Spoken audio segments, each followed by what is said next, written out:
या सगळ्यांमध्ये एक महत्त्वाची गोष्ट की सध्या मुख्यमंत्री एकनाथ शिंदे आणि उपमुख्यमंत्री देवेंद्र फडणवीस या दोनही व्यक्तिमत्वांमधला स्वश्रेष्ठत्ववाद शिगेला पोचलेला आहे. मैं बडा का तू बडा हे दाखवण्याची रस्सीखेच आहे आणि ही धुसफूस नाही आहे. गोळीबार होणे ही धुसफूस नाही, हा गँगवॉर आहे. दोन व्यक्तींमधला शिंदे फडणवीस यांच्यातला गँगवॉर आहे. गँगवॉरमध्ये एका गँगने आपापले गुंड पाळायचे असतात. तसे जणू काही लोकप्रतिनिधी नाहीच आहे ते. हे लोकप्रतिनिधी नाही, हे गुंड पाळलेले आहेत. कारण जळगावमध्ये किशोर पाटील एका पत्रकाराला बेदम मारहाण करतात आणि वरनं सांगतात की हो मी मारहाण केली. इकडे संतोष बांगर रोज एका अधिकाऱ्याला कर्मचाऱ्याला मारहाण करतात आणि मी मारलं म्हणून सांगतात.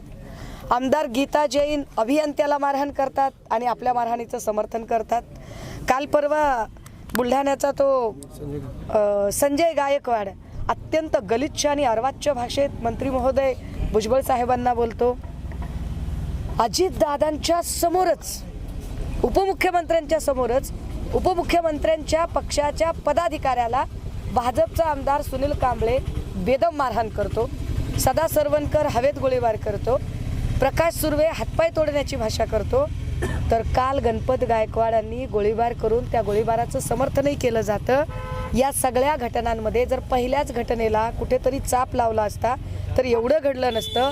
परंतु लोकप्रतिनिधींना लोकप्रतिनिधी म्हणून न काम करू देता गुंड म्हणून पाळण्याचा एक नवा प्रघात जर इथे पडत असेल आणि मुख्यमंत्री उपमुख्यमंत्र्यांच्या गँगवॉरमध्ये महाराष्ट्राचं मर्यादाशील राजकारण, इथला शालीनता, इथला काय म्हणता येईल त्याला की एकमेकांना समजून घेण्याची वृत्ती आणि त्याच वेळेला कायदा सुव्यवस्था या सगळ्यांनाच हरताळ फासण्याचं काम या विद्यमान खोके सरकारने केलेलं आहे.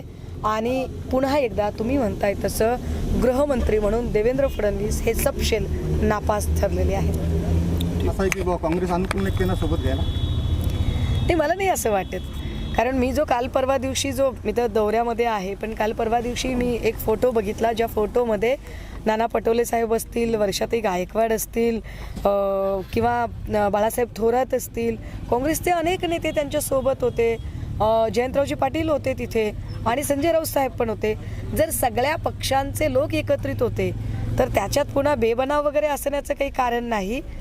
आणि महाविकास आघाडी म्हणून काँग्रेस, राष्ट्रवादी काँग्रेस, शिवसेना हे सगळेच एकत्रित आहेत आणि वंचित बहुजन आघाडीने यावं यासाठी तिघांनी सहर्ष निमंत्रण सुद्धा दिलेलं आहे.